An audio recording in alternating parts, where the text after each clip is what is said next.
Good evening, Karen. How are you today? I'm fine. How are you? Good. I'd like to welcome you to the St. Mary's County Library Meet the Author program this evening. For all of you who are joining us, we have Karen Janowsky. She's a local author who has written the Persistence of Memory series. And the first book is called Deja Vu. This is the one that we're going to be talking about tonight. I'd like to let everybody know that we are recording this program. We're going to put it up on YouTube later on, and we'll have it on Facebook Live this evening. So if anybody wants to refer back to it, you're welcome to do so. We have Karen with us, and I'd like to introduce her. She's St. Mary's County local, and she has written these 3 books in her Persistence of Memory series. And we have a few questions to ask her tonight about the series. We also have, if you notice when you've signed on, we have a chat screen where you can type in comments as we're talking.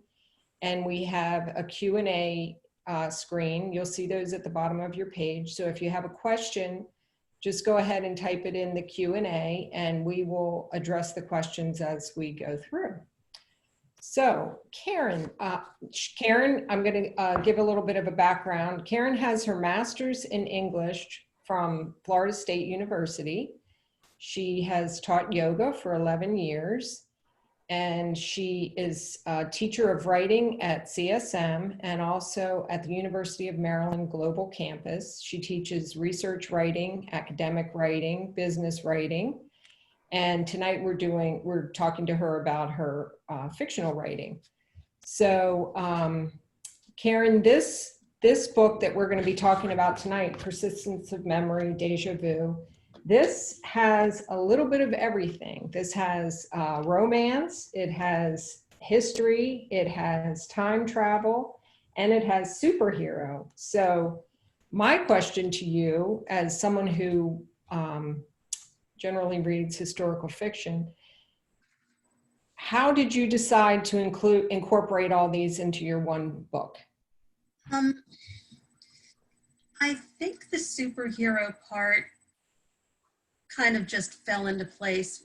I've been asked before, why superheroes? And I think that the answer is because if they're sort of like our modern day Greek gods and goddesses. You know, people need something really big to look up to that they emulate. And when we make decisions about our love lives, about our daily lives, about where to move or what to eat, nobody really is affected. If gods do that, that has repercussions.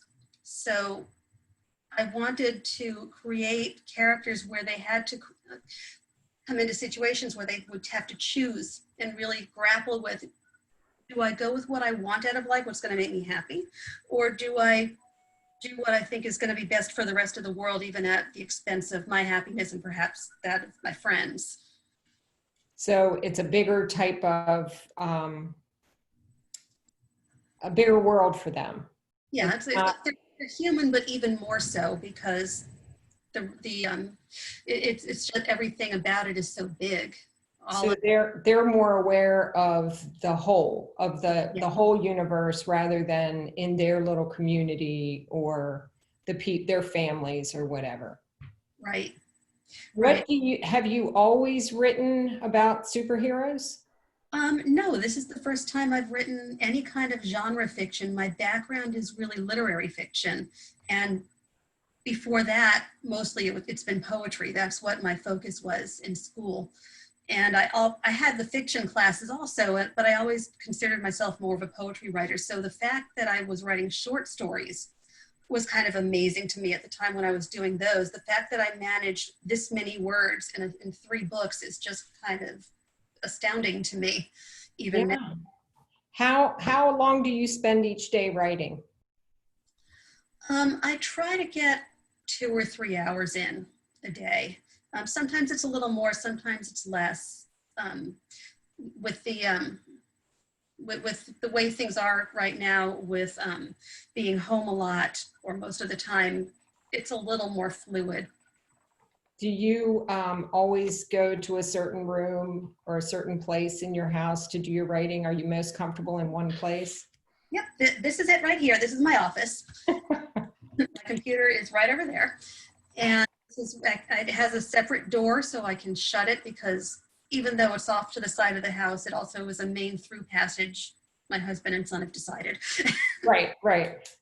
What is your favorite, now that you've included the different genres in this one book, what do you feel is your favorite? Do you like the romance aspect the best, the historical aspect the best, the superhero? What do you feel is your favorite part? Or is it just the chance to put all of it in one? What do you think? I think it's that. The books definitely focus on the relationship between Daniel and Nina, but the relationship wouldn't make any sense outside the context of their jobs as superheroes and their other jobs as people who work at a school. And the time travel part is part of their past, and it is what affects a lot of their relationship. I don't really gravitate towards regular genre fiction all that much. I do some, and I'm doing more and more as I've been familiarizing myself with other indie writers. But so I kind of liked that literary aspect when I try to write, or try to get also when I write, because it invites more merging of a lot of different things to make something new. And you get more people interested too. More open-minded followers, I would think. Hopefully. Now, I noticed that you mentioned your main characters. You have Daniel and you have Nina, and they both have time travel. Daniel is from the World War II era, and Nina is from centuries ago. Right. Was that hard to put these two time periods together?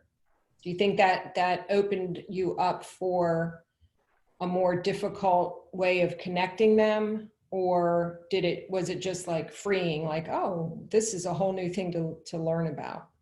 Well, I ended up doing a lot of research about ancient Sumeria and Sumerian mythology. And I also did a lot of research about daily life and what it was like to live in the 30s and 40s. And what I did was, instead of keeping them separate or merging them together, I made them points of counterbalance to each other. So there's this cultural difference between the two of them that is hard for them to get past at times. She was a goddess. She has a much different perspective than someone who didn't even think he was going to live to be an adult. Mm-hmm. Right. That's interesting. Now, the other thing I noticed also is you have the story set, their school where they're both working, and they meet in the same apartment building, but the school where they both work is in Washington, D.C. It's, Roosevelt University. It's fictional, of course. But you also, when you learn about the characters, you have Daniel, who was in the Holocaust time frame in Germany. You have Washington, D.C., where they work now. You have the Bronx, where Daniel grew up. And then you have Daniel traveling to Yemen, and you have Nina as this Sumerian goddess. How did you choose these locations?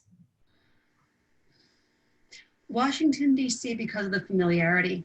Honestly, it was just easiest. As far as coming from the Bronx, my family is from the North Bronx originally, and that was a big Jewish population at the time, and as far as I know, it still kind of is, but I know the culture of that place. I know what those close-knit communities of people that are immigrants, that they're first, second generation coming in with nothing and having to live through the Depression and having to try to make a living. I know I haven't used any of my family stories, but I know the family stories and kind of based the tone off of that. So that made it easy in some sense. I know kind of the diction and the dialect. Daniel slips into Yiddish every now and then, like my grandma used to do.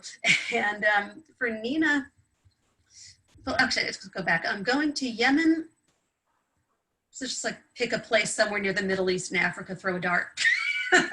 Okay. So what was it hard when, I know part of your background, you have always loved mythology. So how did you choose the Mesopotamian age? You know, how did you choose which part of mythology you wanted to go with?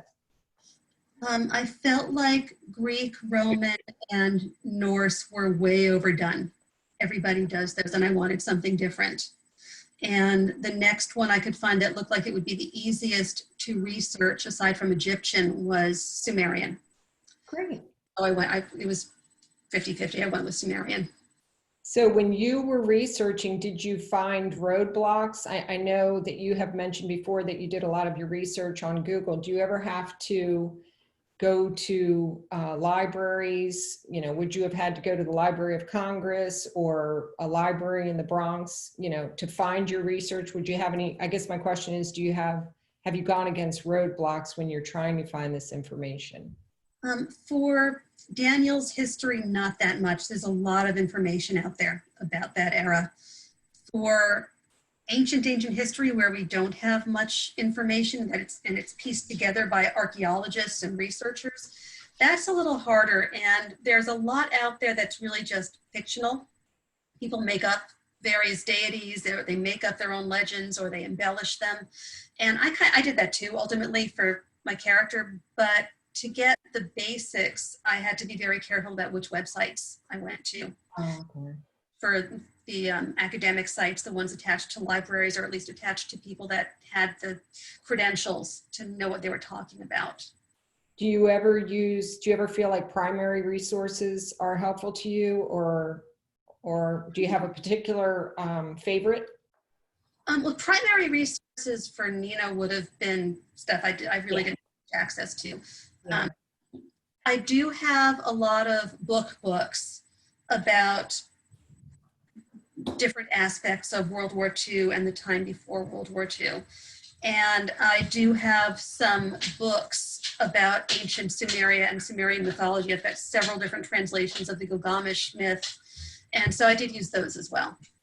There was another thing I noticed as each chapter begins, you start each chapter with a chapter title and a quote. Where were your quotes taken from? Made them up. Did you really?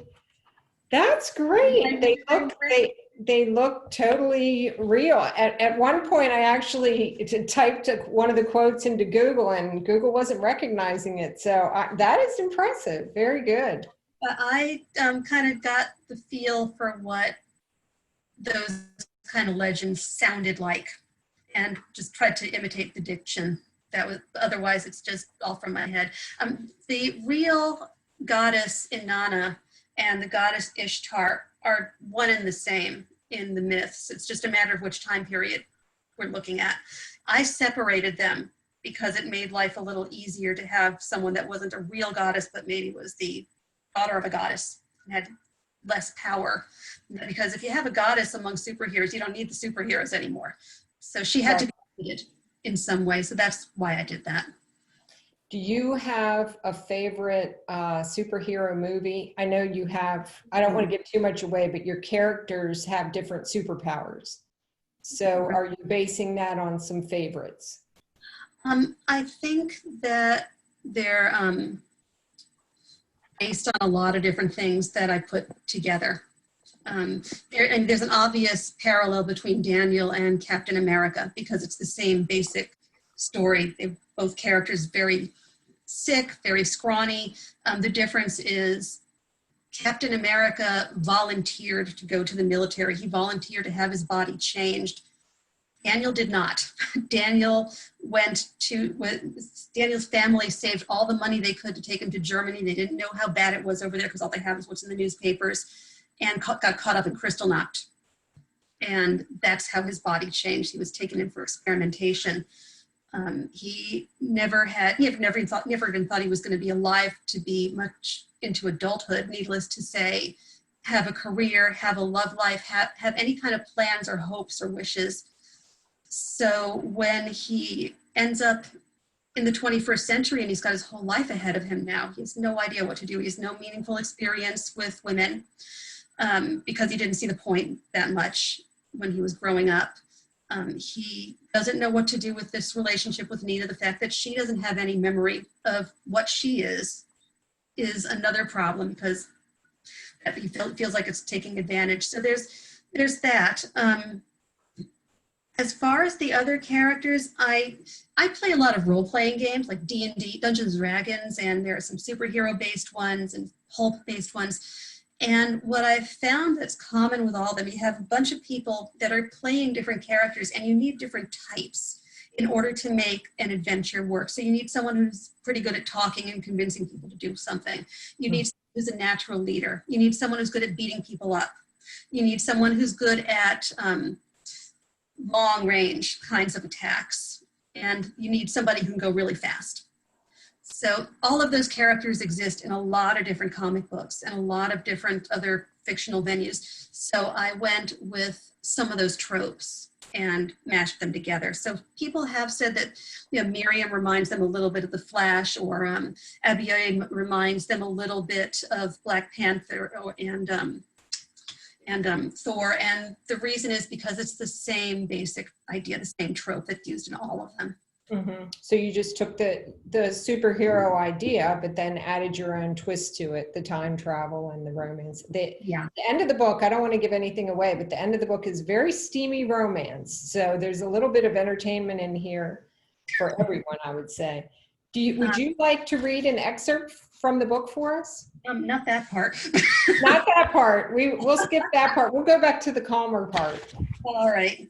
So I thought I'd read a little bit from chapter 1. Before chapter 1, there's a prologue that gives the scene of Daniel being snatched and taken away, and setting the stage for him having very little faith in humanity anymore. And it starts with one of those quotes that I made up. It was foretold that when the great darkness descended, a champion from heaven and a champion from earth would rise to combat such evil. July 11th, 2011, Georgetown, Washington, D.C. And we go back and forth between Nina's point of view and Daniel's, so this is from Daniel's. The mid-sized brownstone, which had been parceled into smaller apartments, felt like a place of respite when Daniel had moved in 3 years ago. It had reminded him a little bit of his childhood home, except that the neighborhood now, with its smooth tree-lined sidewalks and working street lamps, was a lot cleaner, and the landlord kept the building and its apartments in good repair. He wondered if he could just rent out a closet to unplug himself, as if he was a robot powering down for the day. It wasn't like he had much of a life beyond what he did at work. He thought about his routine: shower, dinner, read a book, watch some baseball until he passed out. Not for the first time, he mused that he might look like he was 28, but there was no question that he lived like an old man. America's walking symbol of might, he muttered. Yep, that's me. He took a deep breath and closed his eyes before opening the apartment building's door, trying to exhale and erase the last 3 hours of his workday. He had been training his ROTC cadets at Roosevelt University outside in the mud most of the afternoon. That wasn't a hard thing in itself. Today, his boss, accompanied by some important military recruiters, had come unannounced to watch him. He had decided to crank up the performance by a notch or 3, and, to his surprise, the cadets had balked. All through the hot afternoon, going through drill after drill with whiny cadets, Daniel had longed for a few days in the field on active duty, chasing down arms dealers. He'd take that over the rude laziness of this newest batch of entitled, apathetic students any day, especially considering today's embarrassing display. Afterward, he had endured a spectacular chewing out by Rob Fisher, then by a couple of other higher-ups. Now tired, sweaty, and although he wouldn't dare admit it to anyone, a little achy, he was ready to end his day. He opened the door, grateful to close it to the world behind him. He stood at the bottom of the stairs and noticed a small sofa blocking the path to his apartment. He put his hands on his hips, let his shoulders slump, and his head dropped toward his chest as he shook it. Straightening and backing up from the first step, he ran toward the sofa and jumped. His left leg twisted between cushions, sinking into the deep crease where the seat and the back met. Pressing his palms flat on the floor to balance his weight, he tried to dislodge himself, but ended up taking an awkward lunge. Letting out a deep sigh, he surveyed the mess he had made. "Sorry about that," said a voice. Daniel twisted in the direction of the voice. A young woman stood at the threshold of the building's only first-floor apartment. From this angle, he couldn't see her face right away. She was wearing light purple sneakers and torn-up jeans that hugged the bottom half of her hips. Her dark purple t-shirt, damp down the center, skimmed her narrow waist, emphasizing the roundness of her breasts. She said something else, but his brain had gotten momentarily numb. He looked up and stared at what seemed like Helen of Troy come to life. She was stunning. Her eyes were large with long eyelashes. Her nose was small and straight, and her mouth was full, evenly proportioned, and dark pink. Her black hair was pulled back in a long ponytail. The remote artistic part of Daniel's brain, which he thought long buried, lit up. His long abandoned sketchbook sprung to mind momentarily. He refocused. "I should have asked the movers to bring this inside, but they said it was too bulky and it would cost extra," she was saying. "I didn't want to pay the extortion money. It'll be out of your way as soon as I can figure out how to maneuver it." She smiled. Daniel swallowed hard. He saw pretty women all the time. In fact, because of his unique standing at the university, he was a frequent recipient of unwanted female attention. They either came on too strong or acted awestruck, or they were just way too young and silly. As a general rule, he disliked his semi-celebrity status as a youthful hero from a bygone era. If this woman showed interest, he admitted to himself, he might not mind so much. Her hands rested on her hips as if she were waiting for him to say something. Had she asked him a question? Very nice schmuck, he thought. He prided himself on not being the kind of man who leered at or objectified women, but he couldn't stop staring, all the while thinking, I'm no better than the rest of them. He used his hands to yank his foot out, rolled sideways, and hit his head on the banister. The banging of his skull against the cast iron bars clanged through his head. Are you all right? She was a few steps closer now, just at the bottom of the stairwell, looking up at him. Yeah, he rubbed at the back of his head. I think your couch ate my shoe. He put on what he hoped was a charming smile, then lurched forward as he tried to sit up straight. He barely avoided somersaulting over the couch and slid gracelessly down the stairs. He ended up sprawled on the floor looking up. It wasn't a bad view. Do you need some help moving this man? He pushed himself up to sit. He wondered why on earth movers would just plunk someone's stuff outside their door and leave or demand extra to do their job, especially when it was a beautiful girl who needed help. He fought the urge to voice his indignation at her treatment. Only if you're up to it. She waved a hand in front of him. He could feel his face heating. I think you hit your head pretty hard. She regarded him with concern. I'm Nina, and I'd love to help, but can I help you first? Oh, yeah, right, I'm Daniel. Sure thing. I mean, I'm fine. Sure, I'll help, thanks. He figured he could find a picture of himself in the dictionary later next to the word awkward. Then again, he was also pretty sure he was one of only a few people left in the planet who used a physical book for a dictionary. He slid himself down, careful not to topple the thing backward and onto her. Nina grabbed his arm to steady him as he got to his feet. Her skin was cool. Up close, he saw that her eyes were dark blue, almost indigo. Her complexion brought to mind a beach whose sand was soft, with a touch too much peach of an undertone to be called tan. She even smelled like the beach. Seawater, driftwood, some tropical flower, jasmine maybe. He was dizzy for a moment, as if he'd smacked his head again. He wobbled as he balanced between the one shod and one bare foot. He pulled away his hand and stepped back more abruptly than he'd intended. Nina's brow furrowed. Daniel looked down at the sofa. No, yeah. His voice was a hair higher than he would have liked. I mean, I'll help you get everything inside, and then, maybe I can get my shoe and sock from your furniture. He shifted his weight to his bare foot, wishing he'd been less awkward and more charming. He was perpetually stupid around dames. Women.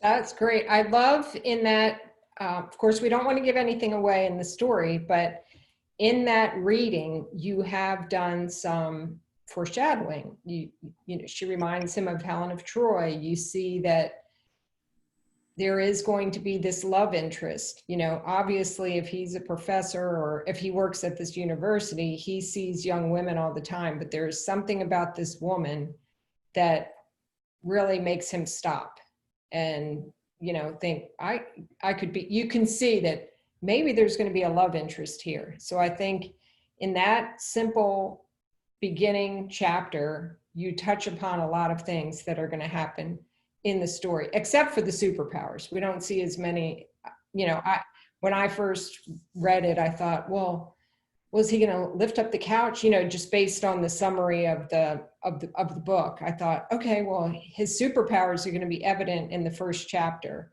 So, but that comes a little bit later. So I like how you kind of do this foreshadowing in that first chapter. I think it's interesting. And these heroes aren't all powerful. They're not like Superman and Wonder Woman, where they can basically be just one person armies. They have limitations. Daniel is super strong, but he's not able to leap tall buildings in a single bound and stop a train with his hands and things like that. Miriam, the speedster, is fast, but she can't outrun everything. Mm-hmm. If she runs 60 miles an hour, that's still pretty darn super fast, but she's not going the speed of light like the Flash can. I wanted to make sure that they had enough limitations so that, number one, they'd have to depend on each other for things that they could not do. And number two, they'd have a challenge. There has to be something stronger than them to fight. Otherwise, why have a book? Why have a challenge? True. And I like also readers will see in a few chapters to come that they have to fight something that's greater than them. And as you mentioned, they all don't have the power to just take this thing and throw it out of the room, or they have to actually work together and fight. So I like how you point that out. It's not like Superman coming in, taking the bad guy and throwing him across the room. It's everybody working together, and you do develop a little bit of, oh gosh, what's going to happen to these people? I'm assuming they all have superpowers and they're going to take care of this beast, but you're right. You make a very good point that they have to work together. And I think that makes your book more relatable to our present lives. That, and on just like any other organization, any other workplace, when people have to work together, there are personality clashes.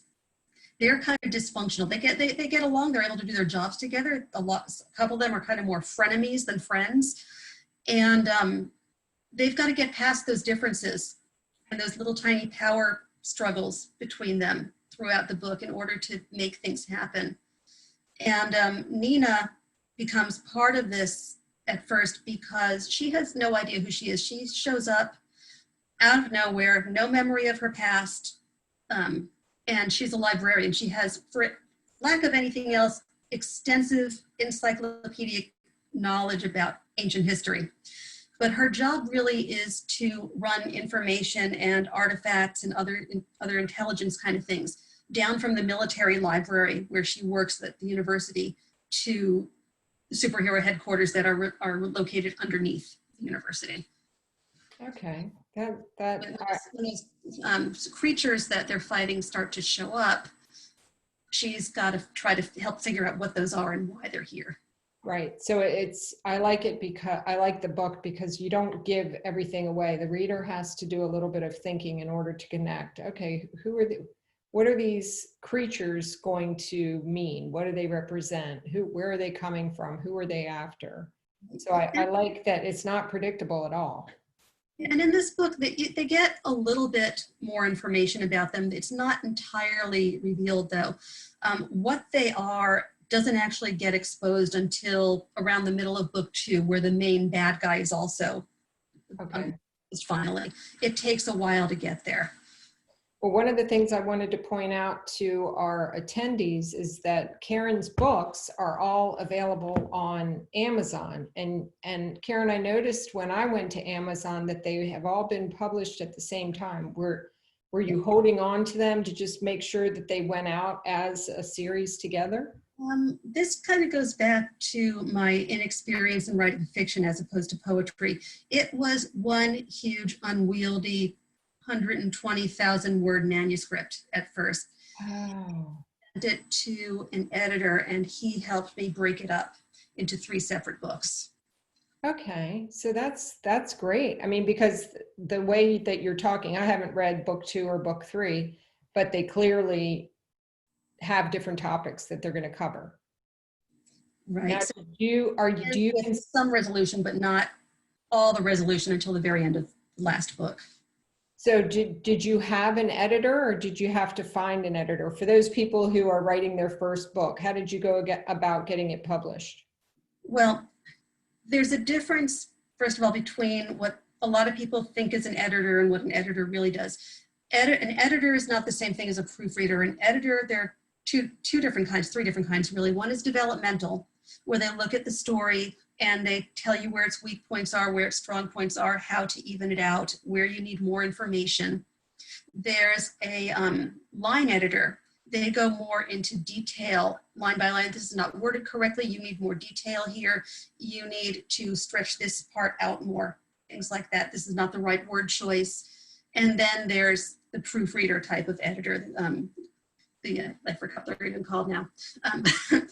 But the editor that I chose, and honestly, I went by affordability and tried to find a balance between what I could afford and who was reputable.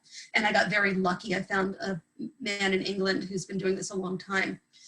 And he did a lot of the editing. The books would not be as well done as they are if not for him. He gets a lot of the credit for that. And once they were edited, I went with a third-party publisher, a self-publishing company. I don't think I would do that again, but I was nervous and I wanted some hand-holding through the process of designing a book cover and getting an ISBN and getting copyright, all that kind of stuff. I had no idea what else was involved in preparing a book. You can do that on Amazon through Kindle Direct Publishing for free, but a lot of people don't. They'll hire out a different cover designer anyway, things like that. But I was taken through it kind of step by step. A lot of it was done for me, and having done that once, I was able to, when my contract expired with that publisher, redo it again on Amazon with very little trouble. Oh, good. So how would you recommend to someone else if they've got a book ready, how would you recommend that they go about publishing it?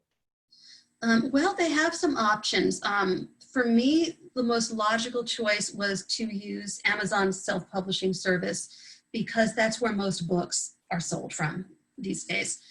And you have a choice with them whether you want to be exclusive with Amazon, in which case you get more of your percentage of sales back, or if you want to also sell on places like Kobo and Barnes and Noble and other bookstores, in which case you're going to get a little less from Amazon.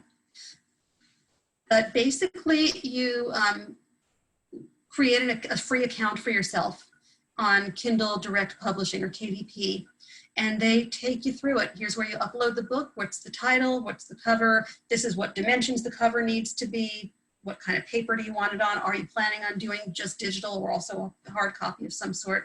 And eventually it compiles everything, and you can order for the price of printing, basically pretty inexpensively, sample copies before you actually put it out there to the rest of the world, so you can make sure it's exactly the way you want it to look. Oh, that's great. Did you have a hard time agreeing on the cover? Not really. I told them what I basically had in mind, and we went through a few different rounds. And my main concern was I wanted it to be a similar theme throughout, which is why we had the same couple in silhouette on the background of whichever book you've got. And they did a pretty good job of changing the color, changing the backdrop. I told them, based on what was important in each book, that the World War II, the concentration camp background needed to go on book 1. The ruins of some ancient civilization had to go onto book 2, and Washington, D.C.'s background had to go on the back of book 3. That's great. And they worked with you, so that's nice. And I've also been, as I've been working on the other books, that there are a lot of really good, not especially expensive apps available to subscribe to, where you can make your own covers, and really nice ones at that if you play around with it. Oh, that's nice. So you step out of your writing mode and go into a little bit of art mode, right? And actually the hardest part is the selling it and trying to publicize it mode. Right. Well, and then you have to be strong enough to take the criticism, or strong enough to say, well, this is the idea that we want to put out there, and this is what we mean, and just go with it. And that takes some getting used to. I didn't get all positive reviews. I got mostly positive, but there were some that really kind of stung. And actually my favorite bad review, somebody gave me 2 stars on book 1. And the first thing they say is, this book belongs on the same shelf next to Dostoevsky and William Gibson. I was like, great, why is it 1 star? And he goes, that's not a good thing. And that was it? That was the review? Oh yeah, no, he went on for a while, but the upshot was, it was like Dostoevsky because the characters all seemed kind of helpless and powerless and depressed. And the Gibson part was because I didn't give a whole huge amount of backstory. I kind of put the characters in the moment and kind of accept the world as it is, it unfolds as necessary, which is very much a William Gibson kind of way to write. So I kind of took it as a compliment. I thought I was in pretty good company. Yeah. Not to like. But I did think it was kind of fun. They're not all depressed. They're thoughtful. They kind of, Daniel especially has a hard time making decisions about things. But I wouldn't, well, maybe Daniel's a little depressed. They're not all depressed though. No, I would have said they were real life. They were very close to real life. They have days where it's harder. They have relationships where there are days that it's harder. They have a little bit of jealousy. They have a little bit of friendship. I would say it's more real life than a person who's depressed. I think you did a really good job with the difference in the characters and the reality in the characters. The high point of getting this, of the process of getting it published, was getting the manuscript back from my editor. And I had a whole lot of work to do on it, but he said that this was the best book he had edited all that year, and that he rarely sees as realistic a couple as Daniel and Nina in terms of how they go about things, how they get together, how they pull apart, what their daily lives and insecurities are like. Right, I agree. In romance books a lot is, you know exactly by this part of the book, they're going to get together. There are going to be almost nothing pulling them back, no awkwardness, nothing. And I didn't really want that. I wanted them to have to really work for it. And that what you did was more real life, I think. It made it more relatable. I mean, how many of us have had crushes, at least in high school, if not after that, where we spend the entire year going, I don't know if I should go up to them. They probably don't like me. They're probably just being nice to me. Did they say that because they like me? No, I'm going to just back off. Right, but everybody else around them can see that the two people like each other, which is what happens. I just want to reach for the book and pop them on the head. Right, exactly. Well, I also wanted to point out that you shared with us, you have a Facebook page with a lot of followers, and that you've also started a Facebook group, a superhero Facebook group. Can you tell us a little bit about that? Yeah, I have the author page on Facebook, and I post kind of whatever looks interesting to me about writing. I'll put up ads for my books. Sometimes I'll run a sale on a whim. Hey, this is going to be free for 2 days. Only you guys who follow the page are going to know about this, so go get it.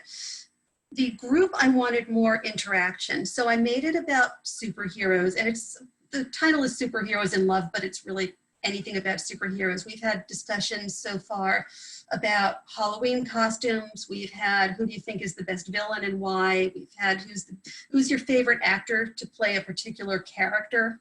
There was a lot of debate about Superman, and for the record, the answer is Christopher Reeves. I will tell you. And the one that got the most discussion was for the 4th of July, I put up a picture of Superman and one of Captain America and said, which one is America's ultimate red, white, and blue hero? And oh boy, was there, did it get tense. Well, that's pretty neat that you see that there's a following. And I'm sure all the people that are following on this are not authors. They're just people who like superheroes or romance or whatever, which Yeah, is, and I really like interacting with people who are interested in the books and people who read it or people just want to see what I'm doing. right, right. And you also have a website. We're going to share that in our chat as well, that you, if you go to the website, people can sign up to get your newsletter, and that's monthly. Is Yes. that something, is your newsletter something that you've done for several years, or is that new since you've published your books? Let's see, the book's been out about a year and a half or so, so I want to say that the newsletter's maybe about a year old. Mm-hmm. And I usually do a plug for my books right away. There's a video trailer for the books. And after that, I usually mention that there's a giveaway that goes on every month. You can contact me and say you want to be put in for a drawing to get signed copies of all 3 books. And usually I have a tote bag or something to throw in there too. And then things that I have read that I think are interesting that you ought to go check out. I'll sometimes have other promotional stuff that other authors are doing that I put out there, and usually my book is part of that promotion. Other authors who have asked me to say a word about their stuff, I'll do that a lot of the time. And then at the end, I usually have part of the blog, which I do every month also. Do you, that just reminds me, what is your favorite genre to read? Literary mostly.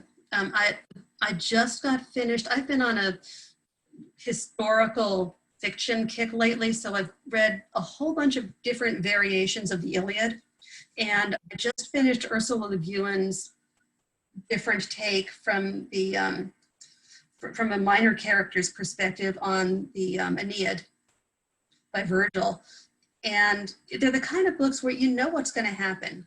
In the Iliad, you know that the characters are going to die, and it's going to be brutal and it's going to be sad. And you read these books anyway, and you get involved in these fictionalized versions of the characters, and you know how it's going to end.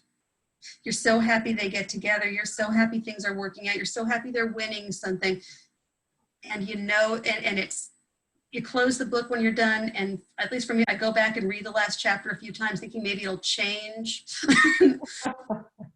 But that's where I am right now. I like Angela Carter a whole lot. I like, she does kind of weird experimental fiction, but one thing she did that I really love is a collection of rewritten fairy tales, which is another thing that I write. I read short stories and poems that retell fairy tales, and hers are really moody and a little unsettling, which I like, because the original fairy tales, the Grimm original, the Andersen original, were also meant to be unsettling. You walk away not feeling particularly happy about it. Right. Do you find that your interest in reading motivates your writing, that you're able to use what you like to read in your writing, that you share that in your writing? Yeah, I do.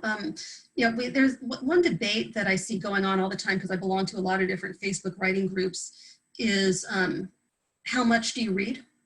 Mm-hmm. And do you need to read in order to write? And the answer to that one is yes, absolutely.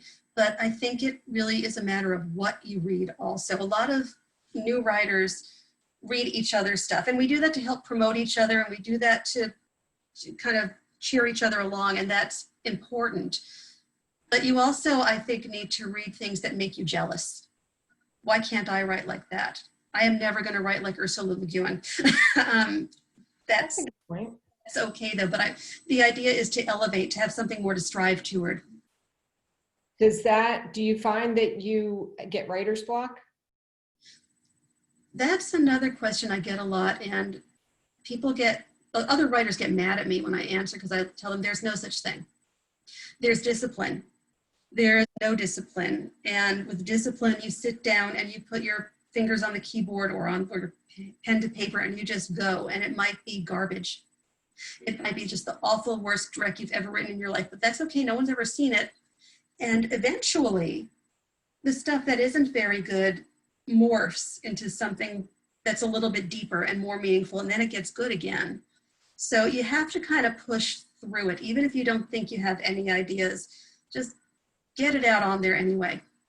Do you find that you're, as you're writing, say you're typing on your computer, do you have documents or do you have files where you're like, okay, this is what I typed and I know it's going down that road, but that's really not what I want to work on. So I'm going to put that in a file, or do you have everything in Word documents on your computer? I've got Word documents, but I also have, I'm counting right now, I can't even count. I've got 3 or 4 different notebooks open to different places where I've taken notes for the book I'm working on right now. Okay. I have a map that I've drawn out in different colors for where to position different characters for different scenes, and I usually have at least 15 different tabs open on Google at all times. Do you? And you don't get, it doesn't confuse you? Not that much. The worst that happens is I close out the wrong screen and get frustrated and have to find it again. Yeah, yeah. Or that's thesaurus.com is always open. And whatever historical stuff or technical stuff I need is at least the search page where the results are always open. Yeah, I can see that. Now, I have a comment in our chat. This is from Bob on Facebook. He says that he has read your no writer's block on your blog. Can you talk a little bit about that? Or can you talk about your blog? The blog, I've seen different kinds of blogs. My entries run a little bit long. They're 500 to 1,000 words usually, so 2 or 3 pages worth. And some of them are about my experiences with trying to sell the books, the ups and downs that go with reviews, writing process, how I write different scenes, how I think they ought to be written. The one about writer's block actually was inspired by one of those conversations where everyone was getting mad because it's almost like one of the characters in the Odyssey throwing the apple out on, or the Iliad rather, throwing the apple out on the table for everyone to fight over. Suddenly there's something there that shouldn't be there. Right. But what I said was a couple of things. One is it's discipline, and nobody likes that. I don't like it. I wish I could sit down and write and the words just came and it was all, if not perfect, at least pretty much the way I wanted it. I'm completing my vision, but mostly it's just Right. half the time. And again, you have to do it anyway. I've heard people say things like, my muse has abandoned me, so I can't write, I'm out of inspiration. And most writers, most professional writers will say there's no such thing. It's just personifying your own insecurities. And what they mostly do is make time every day, and they sit down like exercising. You just do it, you're working out that muscle. And just like when you go to a gym, sometimes it's harder than other days. Yeah. It's the same thing, and you just have to do it. Do you do it at the same time every day? Not usually. I did when my son was in school and I was working at a few different jobs and I had to kind of time it. But now that the days kind of merged together into one big blob of an hour, I remember, oh yeah, I wanted to do that. Yeah. I have another comment in chat. Tracy on Facebook asks, do you journal? Sometimes. I probably should more. I recommend people do it all the time, and then I don't do it myself. But I do it, and a lot of the times that's what I do with my poetry. There are a lot of drafts of poems in there. For some reason, pen and paper work better for me with that. As far as writing out things like what I'm thinking about personally, what I think my characters are thinking about, giving them their backstories that may or may not make it into the books, I think I would probably have a little easier of a time of it if I did that. Having said that, I probably won't, but I should.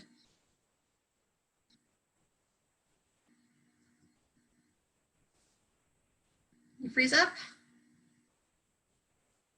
Uh-oh. Oh no. Uh-oh. Joan may have frozen. This is Jill from St. Mary's County Library, your tech host. Bob on Facebook also made a follow-up comment to say that when his students are stuck, he tells them to scribble and eventually words will come out. Is that a tactic you use as well? That can work. Actually, the 5th book, which is with an editor right now, there was at the end a battle scene with the speedster, and of course she moves a lot faster and can do a lot more than all the other characters, so I had to actually map it as if I was playing a role-playing game and space it all out so I could visualize it, and then I was able to write it. But before that, it was other people were reading what I've said and they said, this is a mess, I don't understand what's going on. So if you're a visual learner, if you are a spatial kind of learner, that helps a lot, I think. And it works well when I'm teaching essays also. If I tell them, if you have a hard time writing an essay, doing a web diagram, doing any kind of a diagram, like writing out your thesis statement and pointing arrows to different supports and branching out from there, whatever works. Awesome. What would you say, Karen, has been the thing that's brought you the most joy in your career as a writer so far? That people are reading and enjoying the books. Aside from that, I love writing them, that it's something that I have never not done in my life since I was very young. The fact that I can do something I love, that I feel like is kind of in my bones almost, other people like and appreciate. And that's really cool. Awesome. I was hoping Joan would pop back in, but I know there's storms rolling through the area tonight, so she may have lost her internet connection or had a technical difficulty. Let's see. Well, before we wrap it up, I just want to invite, some folks have already been making comments. We have folks watching the live stream on Facebook, and looks like at least 2. Oh, wait, Joan is back. Let me promote her back to panelist. And she can take back over because I know she had more to discuss. I am Joan, sorry. are you back? I'm back. I have no idea what happened. That's our virtual world that we're all dealing with. And I appreciate you all bearing with me. I hopped right back in. I don't know what happened, but I was just at the part, and I was very interested, Karen, about you. You were journaling. Somebody had asked about that in the chat, and I thought I love your ideas about that. You know, that's not something that probably you do as frequently as maybe another author would. And like I said, I really should. I think it would probably help me a lot. Yeah, I would think it would get hard to, if I were a writer, I think it would get hard to keep my thoughts organized. You know, whether I was going to keep them in a file folder or keep them in documents online, and then you add in the extra research. So. And I use, a lot of people use different software for that. Most people like to use Microsoft Word, and save things in different documents. I have a program called Scrivener, and there's another one that's popular. I don't remember what it's called, but it will file everything for you. You can even have a little file off to the side that says websites and research. It'll download the page that you want, that you're referring to. It has another little section where you can put your character sketches. It has another place where you can say additional research. It'll let you, almost like they were note cards, kind of chapters and sections of text around to play with it. So if you're more visual, you can do it that way. And that helps a lot to keep me organized, because I'm one of the least organized people that you will ever meet. What was that called again? What was the name of that? Scrivener, Scrivener. Scrivener, okay. Yeah, I think that's great. If somebody's starting out writing, it gives them some ideas. Now, here's the question everybody probably wants to know. Are you writing a 4th book? Fourth book is written. It's out in search of a publisher or an agent. I was about to self-publish it, and I had 2 separate editors working on that one who both said, don't do it. They both said, fine. They said, someone will figure out what you're doing and they'll want to publish it, so keep going. So it's been about a year that one's been out, and I'm trying to decide whether I want to keep looking. But they had faith in it, so that was nice to know. And I just finished a 5th book, and these are all books in the same series. One is a prequel, the last one is the sequel. That is being edited right now by my editor, so I don't know when that one's going to be done. Right now, I am working on something different. When I first started doing role-playing games, it was for a game called Spycraft. It was basically Dungeons and Dragons, except with spies instead of like elves and stuff. And I got really invested in the character. I'd never played another character before, so I did journal for her a lot. She had her own journal. She had her own set of thoughts and a personality. I didn't have much to do with it. It just kind of came out, and there she was. And I wrote a short story with her a few years ago because I found a call for submissions from an anthology for the Doves Foundation, the Doves group, and they're a group that helps women who are in flight from abusive situations. Okay. And they wanted horror sci-fi, and I was trying to think of something. I said, well, Shakespeare, my character, her code name was Shakespeare, did kind of horrible things. That's not really what they have in mind. So I also added stuff from another game that I played based on H.P. Lovecraft stories called Call of Cthulhu. So she became kind of a tentacled monster beneath the exterior. So she has a hard time controlling what she does and trying to act human on top of that. So a lot of people wanted a bigger story. So that's what I'm working on right now. Wow. So what would you call that? That's not superhero. What genre would you put that in?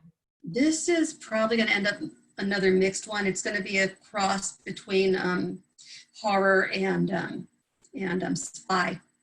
Probably also with romance thrown in, but maybe not as much of a driving factor as the other books. As you're talking about horror, I'm wondering, do you find yourself emotionally exhausted in some of these, in some of your stories? I didn't catch the rest of that. Do you find yourself, you were talking about horror, so I'm wondering, are you emotionally exhausted or,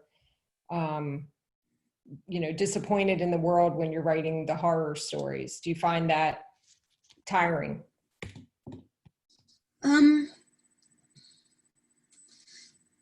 A little bit. That's more the spy side of things, actually, than the horror one. The horror one, I mean, this character's question is going to be, if you're familiar with Jekyll and Hyde, and sometimes he's the monster, and sometimes he's not. This is a person that can't separate them. She cannot have one without the other, and she has to try to navigate that. So the horror becomes, well, I do these things because I have to, and because I'm a spy, I can do those awful things with some amount of impunity because these are awful people too. So who's the monster? Right. So it's almost a thriller too. I guess so, yeah. Like I said, I'm still kind of floundering with that one, trying to figure out exactly where it's going, but eventually maybe. Yeah, I think I asked that question because you oftentimes see actors, when they have to take on the persona of a certain character, they find that, it's exhausting to try to take on these personalities. So I was wondering if that is the same with a writer. When I was writing a lot with Daniel and Nina, more than any other main characters I've ever written, they were in my head constantly. They were talking to me. They were talking past me to each other. They were having all kinds of conflicting thoughts and personal crises. And it kept me awake at night. Sometimes I had to write because I had to get it out because otherwise they wouldn't shut up. Right. I haven't gotten that overly invested in a character since then. I've been able to kind of bracket out the writing people from the real people in my life, but it can get kind of blurry sometimes if you're really, really invested in the character. I saw on your website that people had requested that you delve into a particular character. Do you find that that's something you're going to continue to do? Like take one of the characters in this story? What happened with Persistence of Memory is that people really got attached to some of the side characters. The ones that I thought I tried to make just enough interesting so that they didn't all seem easily confused with each other. And a couple of them really stood out to people. They really liked them and they wanted more. They wanted them to have their own stories.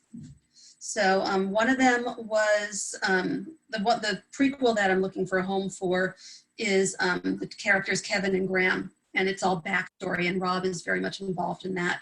The one that's the sequel, the fifth one that's not done yet, is based on the most requested character, who is Miriam, and I put her off for a long time because I thought at the time it would be fun to make her former Mossad. I never imagined I was going to have to research Mossad, and I can only imagine what might be on a file someplace, the things I've looked up about life in Mossad. What's it really like to be a spy? Where are they located? What is it they do? How do they train? What have some of their missions been? So it's, you know, how do they train? How do you do Krav Maga? All kinds of stuff like that. So that took a while. Well, it sounds like you have your work cut out for you for sure. Yeah, that one is mostly done. That, like I said, the penultimate draft hopefully is with the editor now, and I've been getting his comments back a chapter at a time every month or so, and making small changes as we progress. It might come to the point where he tells me to make big changes, but for the most part, it's structurally sound, I think. Mm-hmm.